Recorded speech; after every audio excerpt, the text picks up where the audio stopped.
Welcome to CVR English. This is Naresh Kumar. Let's watch the Inside India News. Union Home Minister Amit Shah, along with Jammu and Kashmir BJP State President Ravinder Raina and other party leaders, unveiled the BJP's manifesto for the upcoming Jammu and Kashmir Assembly elections. Shah highlighted the several key promises, including the introduction of the Ma Samman Yojana, which aims to provide 18,000 rupees annually to the oldest women in each family. Additionally, the manifesto pledges to free cylinders for a year under the Ujjwala Yojana and 3,000 rupees annual transport allowance for college students through the Pragati Shiksha Yojana. भाइयों और बहनों, हमने जम्मू कश्मीर के चुनाव घोषणा पत्र में ढेर सारे संकल्प लिए हैं, मगर मैं फिर से एक बार कहना चाहता हूं, हमारा सबसे बड़ा संकल्प है शांतिपूर्ण, सुरक्षित, विकसित और समृद्ध जम्मू कश्मीर का निर्माण करना। भाइयों और बहनों, ये 10 साल में जो हुआ है, हम काफी मंजिल के काफी नजदीक। एक बार जम्मू कश्मीर की जनता का, आवाम का अगर हमें आशीर्वाद मिल जाता है तो मैं भरोसे से कह सकता हूं, भारत के बाकी हिस्सों की तरह यहां के बच्चे भी भारत के विकास में योगदान भी देंगे और जम्मू कश्मीर में सच अर्थ में स्वर्ग बनाने का काम यहीं के युवा करेंगे। हमने तय किया है कि महिलाओं के उत्कर्ष के लिए कई सारे निर्णय करेंगे।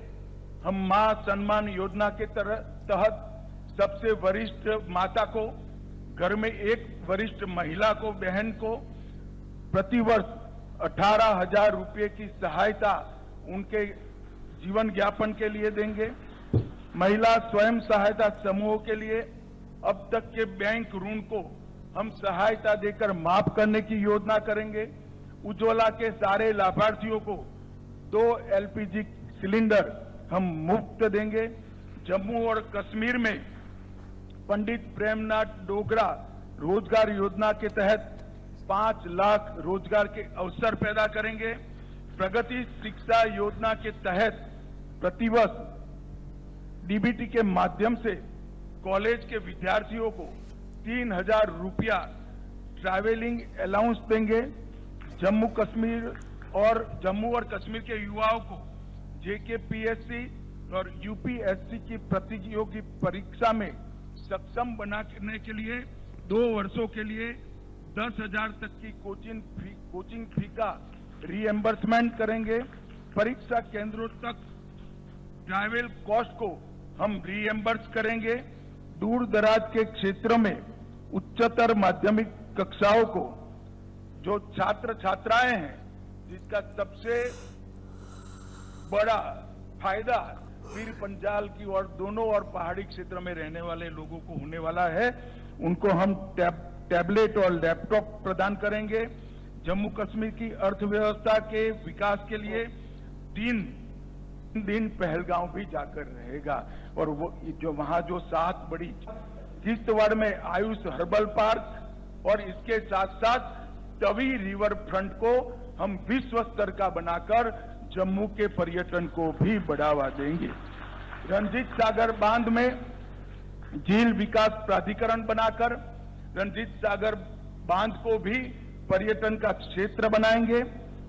हमने एक नई ल्यूक्रेटिव औद्योगिक नीति लाने के कारण जितना इन्वेस्टमेंट 70 साल में हुआ था, इससे 3 गुना इसमें इन्वेस्टमेंट अब तक कश्मीर में हो चुका है, जम्मू कश्मीर में हो चुका है।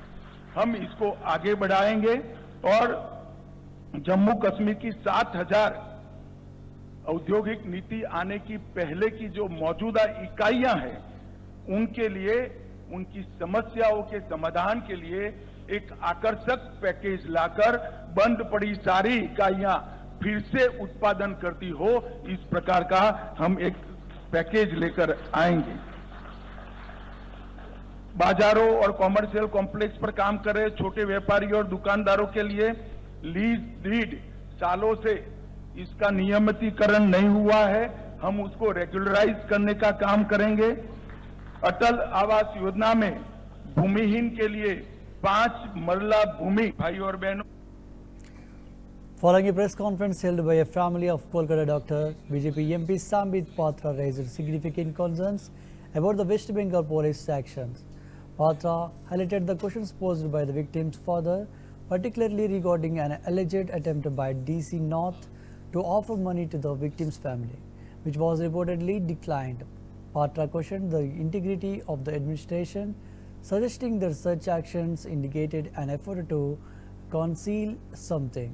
He criticized the claim that police demanded a signature on blank piece of paper at the crime scene, मासूम labeling it as an audacious and corrupt practice in the 21st century.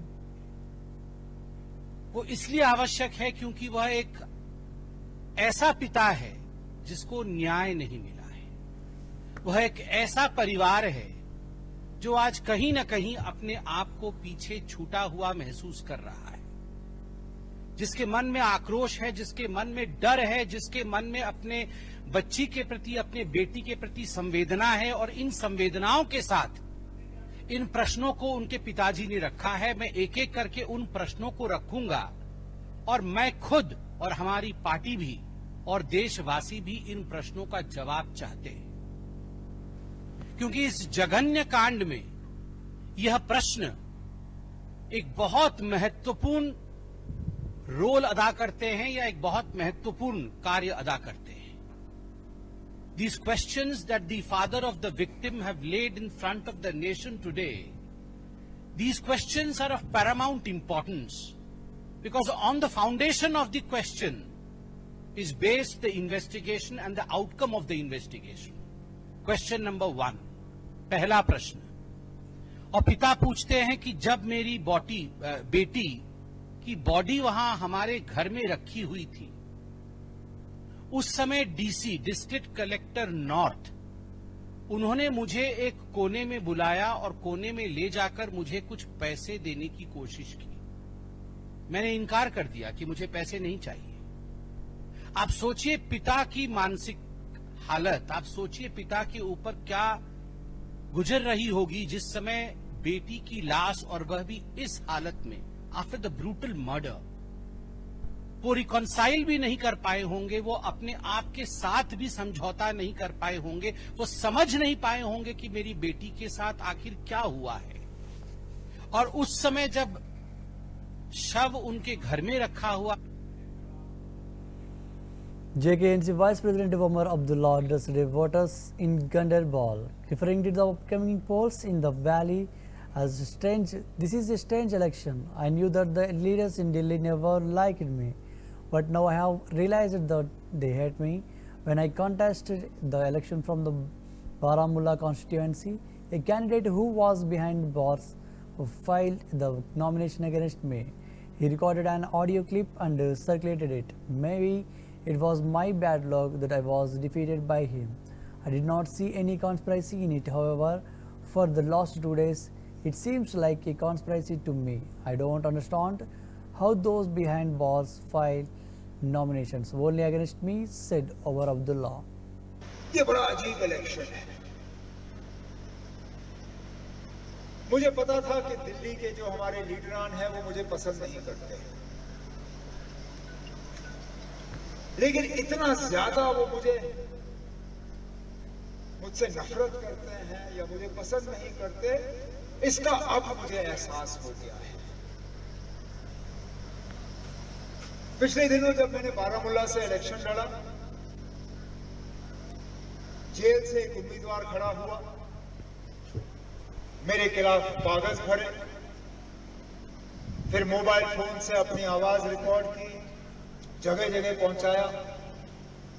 Election का नतीजा आपके सामने है। मैंने उस वक्त ये समझा कि जैसे इसने पहले भी इलेक्शन लड़ा है, इस बार फिर उसने अपनी किस्मत आजमाई। शायद मेरी ही किस्मत खराब थी कि वो जीता, मैं हारा, लेकिन मुझे इसमें साजिश नजर नहीं आई। पिछले 2-3 दिनों से अब मुझे शक होना शुरू हो रहा है कि शायद वहां पे भी दाल में कुछ काला है, क्योंकि मुझे समझ में नहीं आता इस पूरे माहौल में सिर्फ जेल से लोग मेरे खिलाफ कागज क्यों भरते हैं? ये बड़ा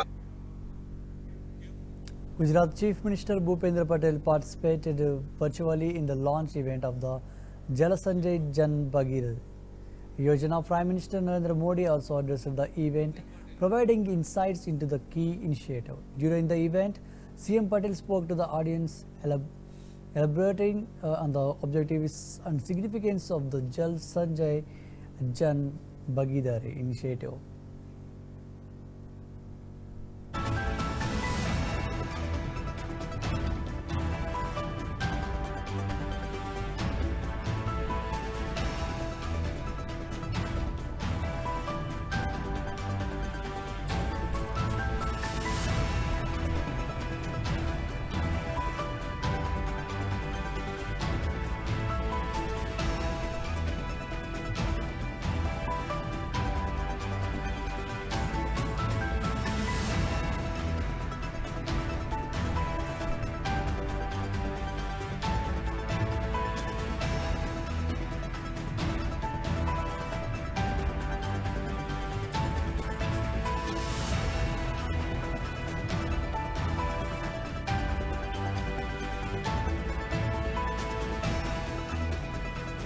The Enforcement Directorate team has left the residence of former Principal Sandeep Ghosh of Kolkata Surgical Medical College. The ED conducted a raid at Ghosh residence and several other locations today as part of an investigation into financial irregularities. Under the Prevention of Money Laundering Act, Sandeep Ghosh is currently in the custody of the Central Bureau of Investigation.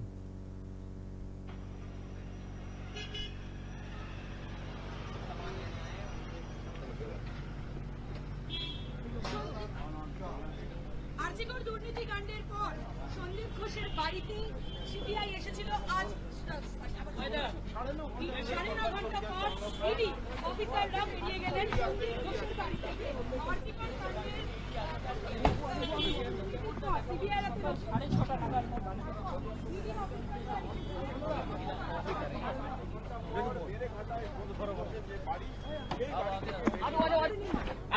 আপনি তো ছিলেন এতক্ষণ ধরে পেয়েছেন বাড়ি থেকে উদ্ধার হয়েছে ম্যাডাম যে অভিযোগগুলো উঠছে সেগুলো নিয়ে কি বলবেন?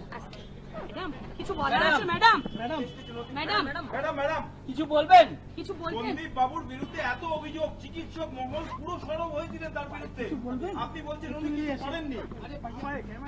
ম্যাডাম ইডি তো সব রকমের করছেন। ইডি অফিসাররা কি কথা বললো ম্যাডাম? ইডি কি কিছু নিয়ে গেল? বলুন ম্যাডাম। ওনারা কি নিলেন ওনাদের জিজ্ঞাসা করুন। আর কিছু বলবেন আছে? ম্যাডাম ম্যাডাম গোটা চিকিৎসক মহল সন্দীপ বাবুর বিরুদ্ধে বলছেন, কেন? এই ব্যাপারে আপনি তাদেরকে জিজ্ঞাসা করুন যারা বিরুদ্ধে বলছেন। উনি নির্দোষ নিরপরাধী, এই কথা আমি বলতে পারি, সেটা ডিউ কোর্স প্রমাণও হয়ে যাবে। ইডি কি কিছু সন্দীপ বাবুর সাথে বাড়িতে কি পাওয়া গেছে? আপনারা খুশি হবেন জেনে এমন কিছু পাওয়া যায়। কি নিয়ে গেল? বাংলো বাড়ির হদিশ পাওয়া গেছে ম্যাডাম, একটি বাংলো বাড়ির হদিশ পাওয়া গেছে। এই বাংলো বাড়িটা কবে নিয়েছিলেন আপনারা? In a shocking incident in Ujjain, Madhya Pradesh, a woman was brutally raped in broad daylight. The atrocity came to light after a viral video of the gruesome act spread on social media. The police swiftly arrested the accused under BNS 64 within 2 hours of the victim lodging the complaint. As details of the crime emerged, it sparked a political war of the words among the state's top leaders. कल ही FIR दर्ज होने के 2 घंटे के भीतर हमने लोकेश को गिरफ्तार किया। गंभीर प्रवृत्ति का अपराध होने के कारण माननीय न्यायालय के द्वारा आज संबंधित को जेल वारंट किया था, जिसे भैरवगढ़ जेल में दाखिल करवाया गया है। क्यों मौन है मुख्यमंत्री, क्यों मौन है शिवराज सिंह चौहान, क्यों मौन है भारतीय जनता पार्टी? नरेंद्र मोदी जी को एक शब्द भी इस पे बोलते नहीं आता है। ये कोई कांग्रेस की सरकार नहीं है कि ऐसे लोग बचेंगे, कोई भी हो। मध्य प्रदेश को बदनाम करने के लिए आप यही चीजें रोज ढूंढते हैं और रोज यही सर्चिंग करते हैं, दुर्भाग्यजनक है।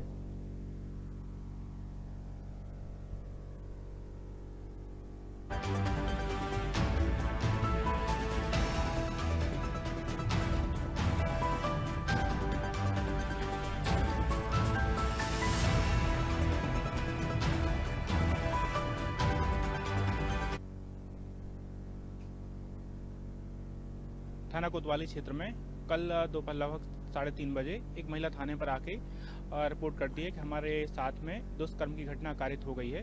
तत्काल ही महिला अधिकारी को बुला करके उसको सुना गया और वरिष्ठ अधिकारियों को सूचित किया गया। बाद एफआईआर दर्ज की गई। एफआईआर दर्ज में संबंधित महिला ने आरोपी लोकेश के नाम का खुलासा किया। तत्काल टीम बना करके लोकेश की तलाश में भेजा गया और कल ही एफआईआर दर्ज होने के 2 घंटे के भीतर हमने लोकेश को गिरफ्तार किया और गिरफ्तार करके थाने पर ला करके पूछताछ की गई। पूछताछ के दौरान लोकेश ने घटना कारित करना स्वीकार किया। महिला का मेडिकल परीक्षण करवाया गया। इसके बाद लोकेश को आज माननीय न्यायालय के समक्ष पेश किया गया। माननीय न्यायालय के आदेशानुसार संबंधित को भैरवगढ़ जेल दाखिल किया गया है। इसके अलावा आज जो माननीय न्यायालय के समक्ष महिला के भी कथन करवाए गए हैं और जिसमें महिला के द्वारा संबंधित रेप की घटना के संबंध की पुष्टि माननीय न्यायालय के समक्ष की है। ये बीएनएस धारा 64 में प्रकरण दर्ज किया गया है। आरोपी को माननीय न्यायालय के समक्ष आज पेश किया गया था। गंभीर प्रकृति का अपराध होने के कारण माननीय न्यायालय के द्वारा आज संबंधित को जेल वारंट किया था, जिसे भैरवगढ़ जेल में दाखिल करवाया गया है। लॉ एंड ऑर्डर में मध्य प्रदेश जंगल राज आ गया है। वो किसी भी परिस्थिति में नया एसटी, एससी, बहनें या व्यापारी या आमजन सुरक्षित भी नहीं है और बहनों के साथ जो बलात्कार और अत्याचार मध्य प्रदेश में होता है, देश में कहीं नहीं होता है। नरेंद्र मोदी जी संज्ञान में लाओ, देश के गृह मंत्री संज्ञान में लाओ। भारतीय जनता पार्टी पूरे देश में आंदोलित है। बंगाल की घटना को लेके जरूर वहां भी जो घटना हुई विभत्स है, अपराधियों को फांसी होना चाहिए, पर मध्य प्रदेश की ओर भी तो देखो कि यहाँ हालात क्या है। मध्य प्रदेश में हालात बद से बदतर है। विपक्षी दल के जो लोग हैं उनके पास कोई मुद्दे नहीं होने के कारण से हर प्रकार की घटना, दुर्घटना को इस प्रकार का वो स्वरूप देने का प्रयास करते हैं। अगर कहीं किसी ने किसी के साथ किसी भी प्रकार की कोई गलत हरकत की है, किसी प्रकार का गलत आचरण किया है और जिस प्रकार की चीजों को वो सामने लाने का प्रयास करते हैं, भारतीय जनता पार्टी में, मध्य प्रदेश में भारतीय जनता पार्टी की सरकार है। ऐसे लोगों को फांसी के फंदे पर पहुंचाने का अगर किसी ने सबसे पहले कानून बनाकर इन्हें दंडित करने का प्रयास किया है तो भारतीय जनता पार्टी की सरकार ने किया। जीतू पटवारी जी, ये कोई कांग्रेस की सरकार नहीं है कि ऐसे लोग बचेंगे, कोई भी हो। PDP National President Mehbooba Mufti addressed the media and highlighted the discrepancy between the statements and actions of National Conference Chief Omar Abdullah. She pointed out that Abdullah had repeatedly declared over the past 3 to 4 years that he would not contest elections until statehood was restored to Jammu and Kashmir. He had also expressed his reluctance to beg the Lieutenant Governor for the approvals as the Chief Minister of a union territory. Despite these assertions, Abdullah has announced his candidacy for 2 seats, Ganderbal and Budagam, in the upcoming assembly polls scheduled from September 18 to October 1st. Mehbooba Mufti criticized this shift, suggesting it illustrates a stark contrast between his words and actions, and accused the National Conference of deceiving the people of Jammu and Kashmir since 1947. 3-4 साल से एक ही बात दोहरा रहे थे कि जब तक जम्मू कश्मीर में स्टेटहुड वापस नहीं होगा मैं इलेक्शन नहीं लड़ूंगा, कतन नहीं लड़ूंगा। उसके बाद उन्होंने ये कहा कि यूटी में इलेक्शन लड़ना, चीफ मिनिस्टर बनना, तो मैं कल एलजी के दरवाजे पे एक चपरासी की ट्रांसफर के लिए खड़ा नहीं होना चाहता हूं। तो आज उन्होंने अपनी वो जो बात को उसको बदल दिया, न सिर्फ एक बल्कि 2 जगह से लड़ रहे हैं।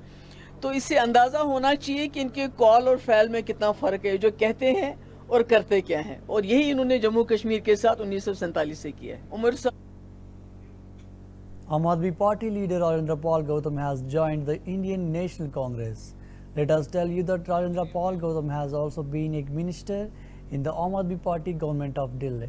During this, while talking to the media, he said that social justice, caste census and representation according to population. This is what Rahul Gandhi is talking about. He is talking about opening a shop of love in the market of hatred. He is talking about saving the constitution and the caste census. It has been 43 years for me fighting the battle of Pule, Ambedkar, Periyar and Kanshiram. If AAP is not ready to work for this and Congress is working for it, then why should I not join them? Therefore, I decided to join them. आज प्रतिनिधित्व के बाद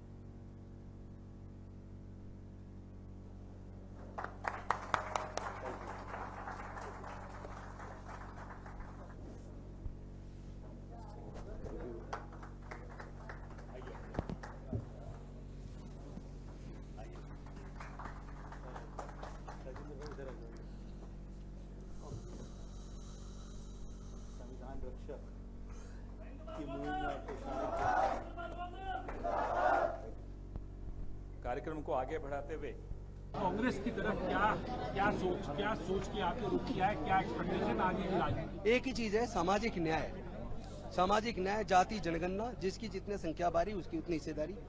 आज प्रतिनिधित्व के बाद हर जगह हर क्षेत्र में सबको मिले, ये बात राहुल गांधी जी कर रहे हैं। नफरत के बाजार में मोहब्बत की दुकान खोलने की बात राहुल गांधी जी कर रहे हैं। देश के संविधान की रक्षा की, जाति जनगणना की बात राहुल गांधी जी कर रहे हैं।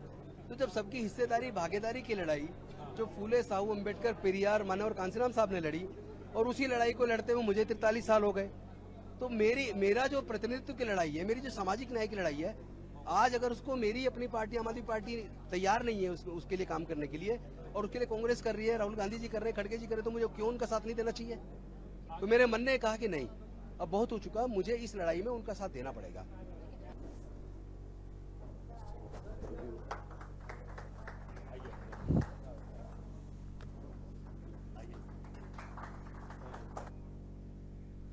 Congress Parliamentary Party Chairperson Sonia Gandhi and KC Venugopal arrived at the AICC headquarters for the Haryana Central Election Committee meeting.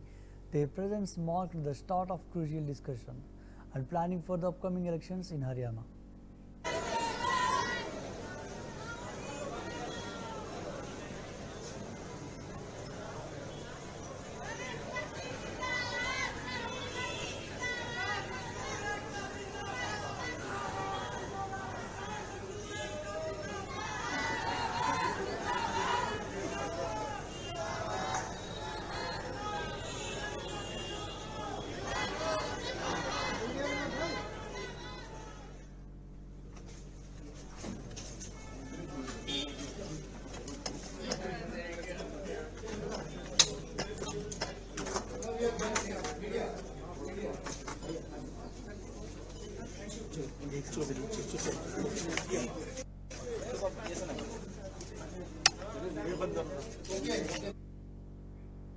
While unveiling the BJP's manifesto for the upcoming Jammu and Kashmir polls, Union Home Minister Amit Shah emphasized that Article 370 is a thing of the past and will never be reinstated.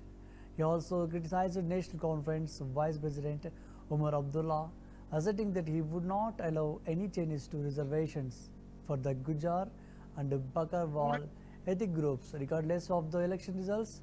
Shah addressed the event by stating, "I have seen the NC's National Conference agenda and noticed Congress silent support for it, but I wanted to make it clear to the country that Article 370 is history. It will never return and we won't let it happen.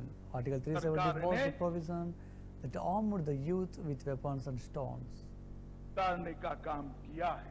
Umar साहब, चूंटनी का नतीजा जो आए वो आए, हम गुर्जर, बकरवाल और पहाड़ी के आरक्षण को आपको छूने नहीं देंगे। बड़ी दुख की बात है, विगत दिनों में एनसी का एजेंडा मैंने पढ़ा है और एनसी के एजेंडे को कांग्रेस का मौन समर्थन भी मैंने देखा है, मगर मैं आज आप सभी पत्रकार भाइयों के माध्यम से पूरे देश को स्पष्ट कर देना चाहता हूं, धारा 370 इतिहास बन चुकी है, वो कभी लौट कर नहीं आने सकती, हम आने भी नहीं, क्योंकि धारा 370 ही वो कड़ी थी जो कश्मीर के अंदर युवाओं को हाथ में हथियार और पत्थर पकड़ाती थी। अलगाववाद की विचारधारा ही युवाओं को विकास की जगह आतंकवाद के रास्ते पर शिफ्ट करती थी, और आज मोदी जी के नेतृत्व में ढेर सारे काम हुए।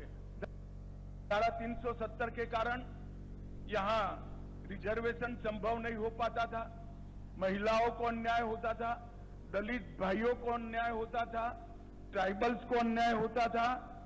भारतीय जनता पार्टी की नरेंद्र मोदी सरकार ने यहाँ आरक्षण को जमीन पर उतारने का काम किया है।